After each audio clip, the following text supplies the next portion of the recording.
Welcome back to the root map system series. In our last video, we explored 2 new root maps, giving us a total of 4 so far. Today, we're going to do something a little different. We're expanding our chord inventory by adding the minor 6 chord, which opens up new progression possibilities like 1, 6, 4, 5. Now, if you're new to the series, I recommend starting with the first video, which is linked in the description. First of all, how do you know if a chord is minor? It's actually pretty easy to tell when you're reading a chord chart. Minor chords will have either a dash or a lowercase m next to them. Since the root shape we've been using so far creates a major chord, we'll need to alter the shape slightly to play the 6 minor chord. Here's the major root shape that we've been using, which covers 3 strings. The lowest note of the shape is the root, the middle note is the 5th, and the highest note is actually the 3rd of the chord. This will be important to be aware of as we move through the series. The only difference between a major and a minor chord is that the minor chord's 3rd is a half step lower than the major. Listen to the difference between the major and the minor shape. Here's the major, and here's the minor.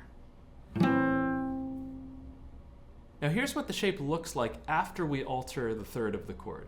Since the 3rd of the chord was played by the 3rd finger in the major version, we will use the 2nd finger in the minor version. And that's it. Whenever we play a minor chord, we're going to use this minor root shape, 1, 1, 2.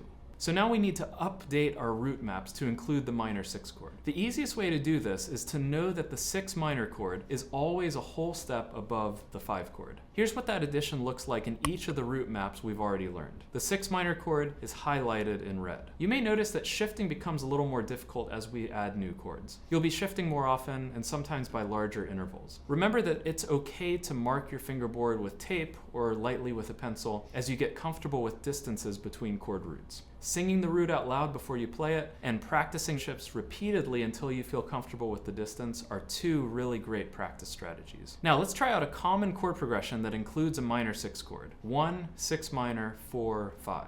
In the interest of practicing in a variety of keys, we're going to practice it both in the key of D and A flat today. First, the key of D. We need to choose a root map that sits well on the cello fingerboard in the key of D and makes the most shifting sense in this progression. Looking at our root maps, placing the tonic on the C string allows us to stay in the lower parts of the fingerboard. Remember that it's totally possible to build a root shape on an open string, and we'll need to do that for the 4 chord in the key of D. All you'll do is play an open G and D in place of the first finger laying flat, and you place a first finger on the A string on the note B.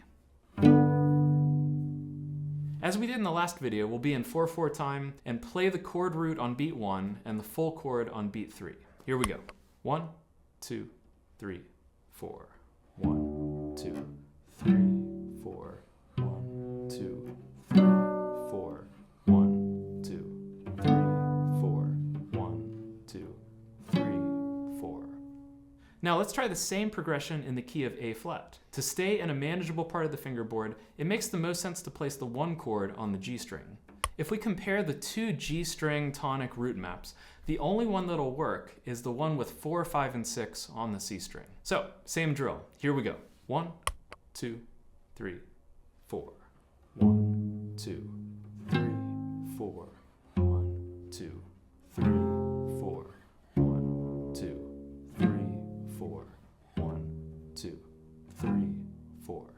As I mentioned before, my hope is that skills like this become a normal part of cello pedagogy, and that these videos provide a useful resource for cellists and teachers to use. Keep practicing chord progressions in as many keys as possible to build true mastery. We'll keep expanding the root map system in the videos ahead, so keep practicing each level until you feel ready to move forward. If this was helpful, go ahead, like this video, and subscribe. It's one of the best ways for it to reach more cellists. And as always, if you have questions or ideas for where you'd like this video series to go, drop them in the comments. Keep practicing, and I'll see you in the next video.